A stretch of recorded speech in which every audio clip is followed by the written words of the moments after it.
En este ejercicio se nos pregunta cuál es el pH de la disolución obtenida al mezclar 250 ml de amoníaco 1 molar con 100 ml de ácido clorhídrico 1,5 molar.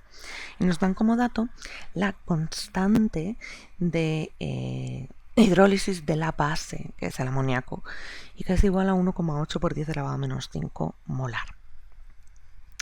En primer lugar, lo que vamos a hacer es identificar las sustancias que tenemos. En este ejercicio tenemos una base débil, que es el amoníaco, ¿vale? Es una base débil. Y en la misma disolución vamos a añadir ácido clorhídrico, que es un ácido fuerte. Bien, ¿qué ocurre cuando mezclamos un ácido y una base? Da igual si son fuertes o si son débiles. Van a reaccionar y se van a neutralizar, ¿vale? Cuando neutralizamos, se forma una sal, que en este caso va a ser el cloruro de amonio. A veces también se forma agua, pero en este caso se va a formar el cloruro de amonio únicamente. Es decir, vamos a tener una disolución que va a tener cloruro de amonio, pero puede ser que tenga también amoníaco o que tenga ácido clorhídrico.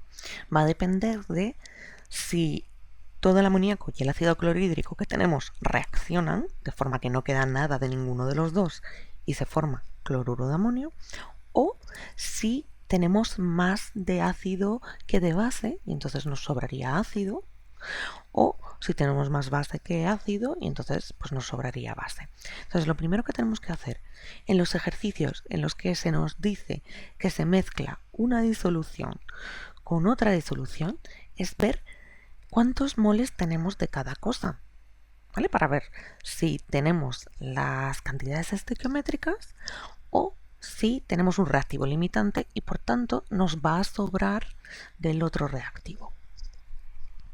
Entonces, vamos a ver en primer lugar cuántos moles de amoníaco tenemos. Pues bien, lo que vamos a hacer es multiplicar el volumen que tenemos de la disolución de amoníaco por su molaridad, ¿vale? Porque volumen por molaridad son moles. Bien, el volumen lo vamos a pasar a litros, lo vamos a multiplicar por 1 molar y nos da que tenemos 0,5 moles de amoníaco. Vamos a ver cuántos moles de ácido clorhídrico tenemos. Vamos a hacer lo mismo. Vamos a multiplicar la molaridad por el volumen, que son 0,1 litros, y tenemos 0,15 moles de ácido clorhídrico. Puesto que la reacción es 1,1, el reactivo limitante es el ácido clorhídrico, como veis, porque tenemos 0,15 moles de ácido clorhídrico, pero 0,25 de amoníaco. Es decir, el ácido clorhídrico se va a consumir totalmente, de modo que se van a formar 0,15 moles de cloruro de amonio. No nos va a quedar nada de ácido clorhídrico y nos van a sobrar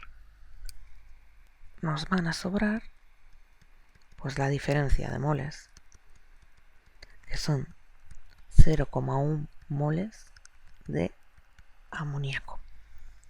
Es decir, la disolución resultante al mezclar las dos disoluciones del enunciado va a ser una disolución que va a tener 0,15 moles de cloruro de amonio y 0,1 mol de amoníaco.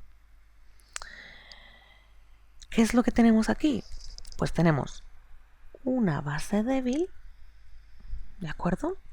Y una sal procedente del ácido conjugado, que es el catión amonio, el ácido conjugado de esta base débil.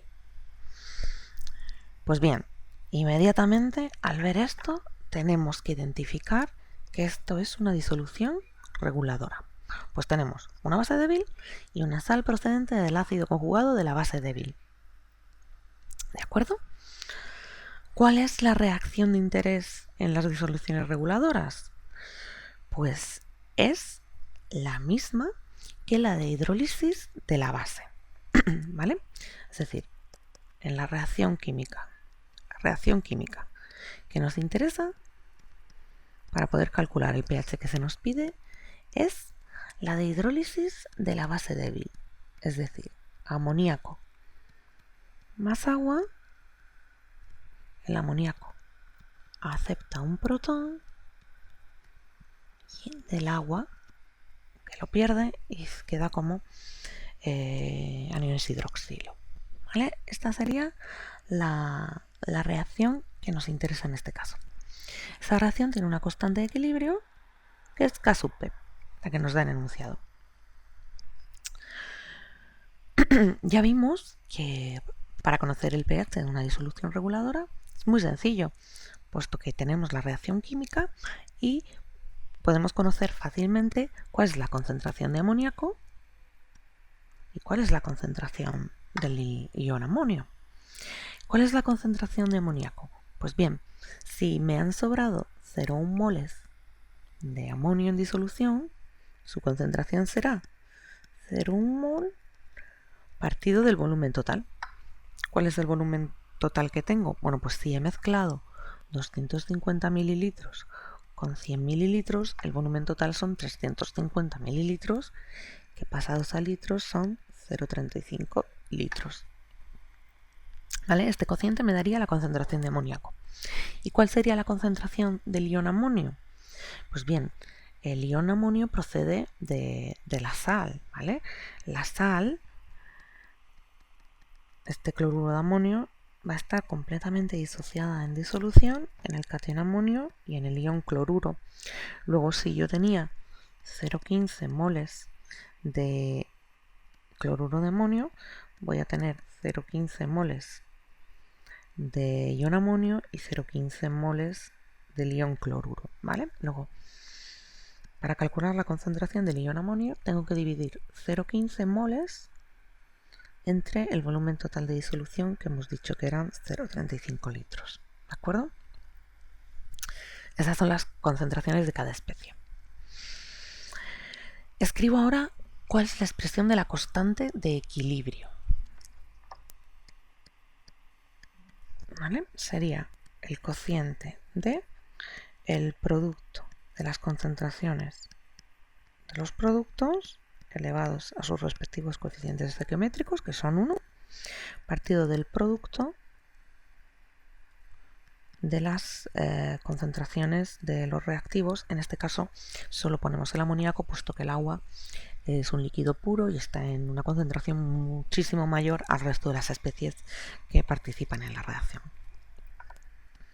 De aquí despejo la concentración de iones hidroxilo, que es Kb por NH3 partido de NH4. Y sustituyo, puesto que tengo el valor de todas las concentraciones y constantes que aparecen en la reacción.